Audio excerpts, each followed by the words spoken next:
Bonjour ou bonsoir, selon l'heure à laquelle vous nous regardez. Je suis chroniqueuse audio et animatrice de podcast à l'ODJ Média et j'ai le plaisir de vous lire fidèlement cette chronique signée Mamouna Charti. Intitulée « Illégalité d'une attaque, Israël face au droit international », elle interroge, texte en main, les fondements juridiques de l'escalade récente entre Israël et l'Iran. La guerre n'est jamais une fatalité, c'est toujours un échec de l'homme. Dominique de Villepin. L'actualité récente a été marquée par une escalade sans précédent entre Israël et l'Iran, culminant dans une attaque israélienne sur le territoire iranien. Ce fait, loin d'être anodin, soulève de profondes interrogations sur la légalité de l'action au regard du droit international humanitaire, DIH. Pour analyser cette situation, il est essentiel de revenir sur les principes fondamentaux qui régissent la conduite des hostilités, tels que la nécessité militaire et le principe de distinction, afin de déterminer si Israël a respecté ses obligations internationales ou si, au contraire, l'État hébreu s'est rendu coupable d'une violation grave du droit international. L'auteur ouvre ainsi le débat par une remise en contexte juridique fondamental. Le droit n'interdit pas la guerre en tant que telle, mais il en encadre strictement les modalités. Le principe de nécessité militaire, reconnu comme un principe général du droit, exige que le recours à la force soit limité à ce qui est strictement nécessaire pour atteindre un objectif militaire et que la guerre ne soit envisagée qu'en ultime recours. Ainsi, toute action militaire doit être précédée d'une évaluation sérieuse des alternatives pacifiques telles que les négociations ou la médiation internationale. Or, dans le cas d'espèce, il apparaît que l'option diplomatique n'avait pas été épuisée. Les canaux de dialogue, bien que fragiles, demeuraient ouverts. En outre, la communauté internationale, par le biais des Nations Unies et d'autres acteurs régionaux, continuait de promouvoir des solutions négociées. Dès lors, le recours à la force par Israël ne saurait être justifié au regard du DIH, puisqu'il n'a pas été démontré que la guerre constituait le dernier recours disponible. L'auteur affirme que la diplomatie n'avait pas dit son dernier mot. Ensuite, la jurisprudence internationale, notamment celle de la Cour internationale de justice, rappelle que la nécessité militaire ne saurait servir de prétexte à des actions préventives non proportionnées ou déconnectées d'une menace imminente. En l'absence d'une attaque directe ou d'un danger immédiat, l'attaque israélienne sur l'Iran revêt donc un caractère illégal, car elle ne répond ni à l'exigence de nécessité, ni à celle de proportionnalité. Par ailleurs, cette violation du principe de nécessité militaire fragilise l'ordre international et crée un précédent dangereux. Elle mine la confiance dans les mécanismes de règlement pacifique des différends et encourage la logique de la force au détriment de la primauté du droit. L'auteur pense que ce précédent compromet durablement l'équilibre du droit international.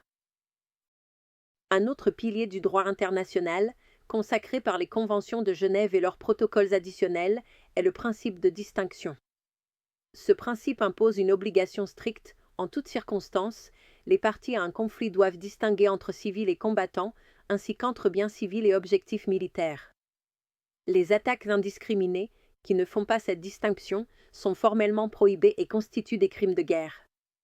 Ainsi, l'attaque israélienne, telle qu'elle a été rapportée par de nombreux observateurs et ONG, semble avoir visé des zones où la présence de civils était avérée, voire prédominante.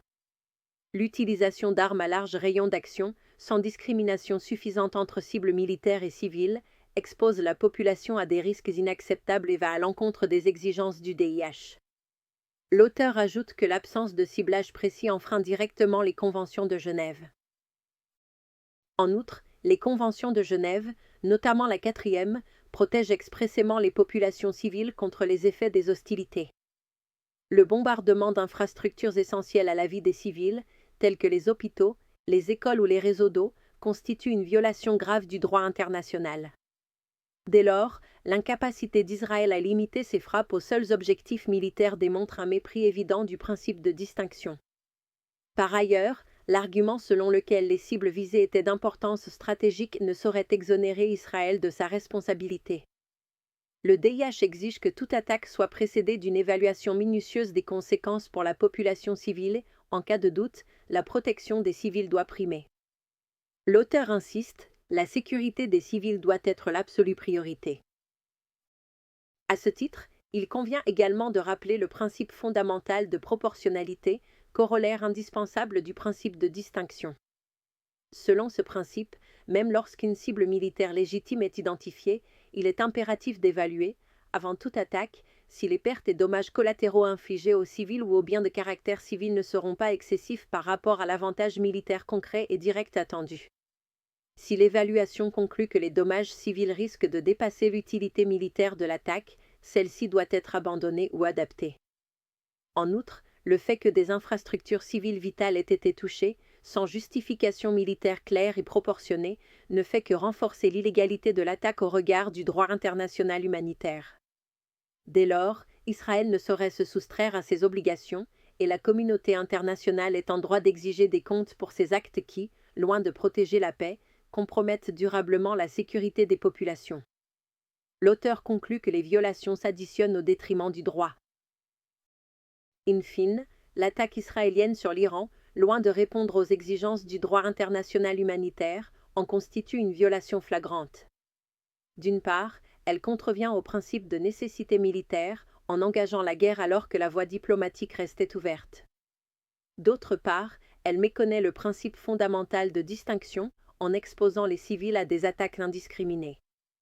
Il est toutefois essentiel de préciser que cette analyse ne vise pas à défendre la politique ou les pratiques de l'Iran, mais uniquement à mettre en lumière des agissements israéliens qui s'ajoutent à une longue liste de violations du droit international déjà documentées.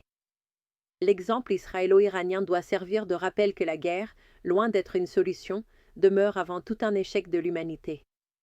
Merci à toutes et à tous de nous avoir écoutés. Cette chronique, que je vous ai lue mot pour mot, est signée Mamouna Sharki. J'ai veillé à respecter scrupuleusement ses propos pour vous transmettre fidèlement son analyse rigoureuse.